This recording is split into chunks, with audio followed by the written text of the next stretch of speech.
Good morning, students. We are reading the book Beehive, class 9, and the lesson is also 9th, the bond of love. Ninth lesson है अपना the bond of love. We are going to start today.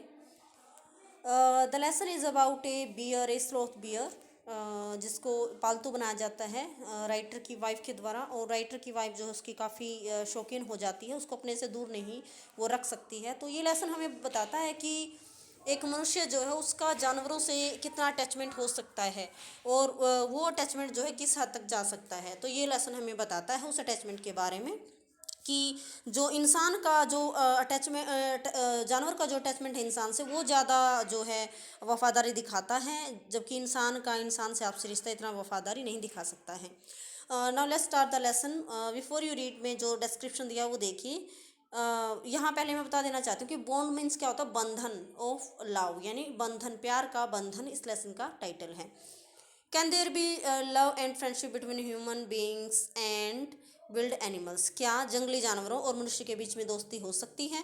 Let's read A fascinating account of N orphan sloth bear that was rescued by the author. Fascinating यानी एक बिल्कुल आकर्षित करने वाला, एक जो है इंटरेस्टिंग अकाउंट मीन्स वर्णन। वर्णन आइए हम पढ़ते हैं। एक ऑर्फन यानी एक अनाथ, स्लॉथ बियर एक भालू है, एक ब्लैक इंडियन भालू होता है स्लॉथ बियर। स्लॉथ बियर आलसी भालू को भी बोलते हैं। तो दैट वाज रेस्क्यूड, जिसको बचाया गया था, किसके द्वारा? लेखक के द्वारा, जिसको बचाया गया था। तो ऑर्फन उसको कहा गया। ऑर्फन मीन्स अनाथ, यानी उसके माँ बाप मर चुके थे जब राइटर को वो मिला था।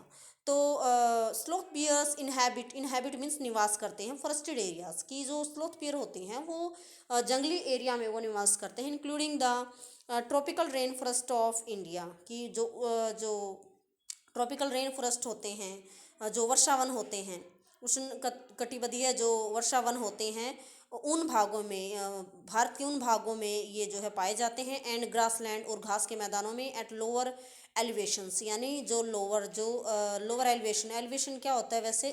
जो है ऊंचे उठाना। तो एलिवेशन यानी ऊंचे उठे स्थानों में जो थोड़ा सा भूमि से थोड़ा ऊपर उठे होते हैं, ऐसे घास के मैदानों में वो पाए जाते हैं। स्लोथ बियर्स हैव वेरी सजी हेयर। सजी हेयर यानी काफ़ी जो है ज़्यादा बाल होते हैं। एंड लॉन्ग मजल नथुना यानी बहुत लंबी नाक होती है। उसके शरीर में बहुत ज़्यादा बाल होते हैं और लंबी नाक होती है। Using their claws to dig means खोदना, यानी अपने पंजों का वो उपयोग करता है खोदने के लिए, ज़मीन खोदने के लिए। They can use their lips to form a tube. वो अपने होठों को जो है एक ट्यूब बनाने के लिए यूज कर सकते हैं, यानी जो खोदी हुई ज़मीन में अपने होठों से वो एक तरह से एक पाइप के जैसा आकार बना देते हैं। विच कैन गो डीप, यानी कि अपनी उस जो है नथुने से या फिर होठों से जो है वो उस खोदी हुई ज़मीन में जैसे पाइप की तरह शेप बना देते हैं और काफ़ी गहरे जाकर अपना भोजन वो ढूंढते हैं, जहाँ पे पहुँचना जो है काफ़ी मुश्किल होता है। एरियाज लाइक डेड ट्रीज, और वहाँ वो जो है सूखे पेड़ों को ढूंढ लेते हैं फॉर देयर फूड, अपने खाने के लिए। Their main food is termite. Termite होता है दीमक, उनका मुख्य भोजन दीमक होता है। यू कैन हेयर, दीमक क्या होती है? लकड़ी पे लगती है। यू कैन हेयर देम शक अप, शक चूसना, उसको इस तरह के भालुओं को आप चूसते हुए सुन सकते हो। Food from several feet away, यानी कई फीट अवे जो है अपने भोजन को चूसते हुए आप इन भालुओं को आप सुन सकते हैं। ये तो बताया गया था स्लोथ बियर के बारे में। अब आप जो है लेसन को पढ़ोगे, इसमें किस तरह के भालू का वर्णन किया गया है और क्या अटैचमेंट वो जो है एक इंसान के प्रति रखता है। फर्स्ट पैसेज है, I will begin with Bruno. Bruno की कहता है कि मैं ब्रूनो से शुरुआत करूंगा। ब्रूनो किसका नाम है? भालू का नाम। Bruno is a bear name. My wife pet sloth bear, कि मेरी पत्नी का जो पालतू भालू था sloth bear. I got him for her by accident, कि मुझे वो भालू मिला मेरी पत्नी के, यानी बाद में जो मैंने मेरी पत्नी को तोहफे में दे दिया, वो मुझे बाई एक्सीडेंट यानी कि दुर्घटनावश मुझे मिला था। 2 ईयर्स एगो, बताता है कैसे मिला था। 2 ईयर्स एगो, 2 साल पहले, we were passing through the sugar cane fields near Mysore. Mysore के नज़दीक जो खेत थे, गन्ने के खेत थे, तो उनमें से हम गुजर रहे थे। Mysore people were driving away the wild pigs from the fields by shooting at them. तो लोग जो हैं शूटिंग यानी कि गोली चलाकर गोली की आवाज़ से जो है सूअरों को खेतों में से भगा रहे थे, कहीं वो फसलों को ख़राब ना कर दें। सम वर शॉट, कुछों को तो गोली लग चुकी थी, एंड सम एस्केप्ड, कुछ बच के भाग गए थे। We thought that everything was over when suddenly a black sloth bear came out panting in the hot sun. तो काफ़ी सूर्य जो है वो चरम शिखर पर था, यानी काफ़ी गर्मी थी, और जो है एक भालू स्लोथ बियर जो वो हाँफता हुआ आया हमारी तरफ। Now I will not shoot a sloth bear wantonly, but unfortunately for the poor beast one of my companion did not feel that way about it and promptly shot the bear on the spot. On the spot यानी उसी जगह, यानी वो हाँफता हुआ जो जानवर यानी वो भालू आ रहा था, तो कहता कि मैं तो उसको बिना किसी कारण के, वांट ओनली साइड में दिया हुआ है, बिना किसी रीजन के मैं तो उसको शूट नहीं करूंगा, मैं तो गोली नहीं मारूंगा। लेकिन दुर्भाग्यवश उस बेचारे जानवर का ही दुर्भाग्य समझ लो कि वन ऑफ माई कंपेनियन, कि मेरे साथियों में से एक ने उस पर गोली चला दी, प्रॉम्प्टली और जल्दी से, shot the bear on the spot, कि उसी समय जो है उस भालू को जो है जल्दी से जो है वो गोली उसको मार दी मेरे एक साथी ने। एज वी वास्ट, और जब हमने देखा the fallen animal, we were surprise to see that black fur on its back moved and left the prostrate body.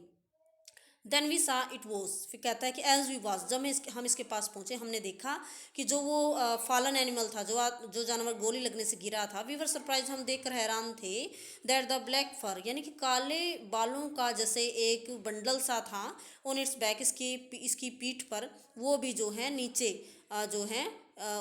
जो है वो अलग हो गया। लेफ्ट द प्रोस्ट्रेट बॉडी, यानी जो गोली लगने से जो शरीर पड़ा था उस भालू का, उससे जो है अलग हो गया, वो जो एक और जो काले बालों का बंडल दिखाई दे रहा था।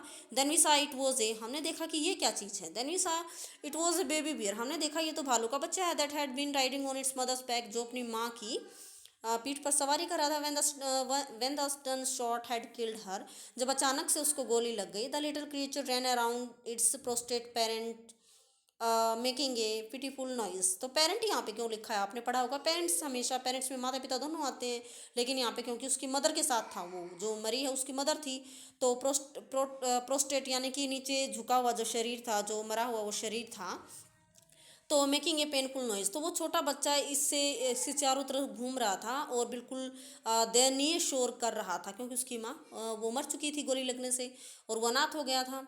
I ran up to it to attempt a capture, attempt होता प्रयास करना, कैप्चर पकड़ना, कि मैं उसकी तरफ दौड़ा उसको पकड़ने के प्रयास में। It scooted into the sugar cane field, लेकिन ये जो है भाग गया।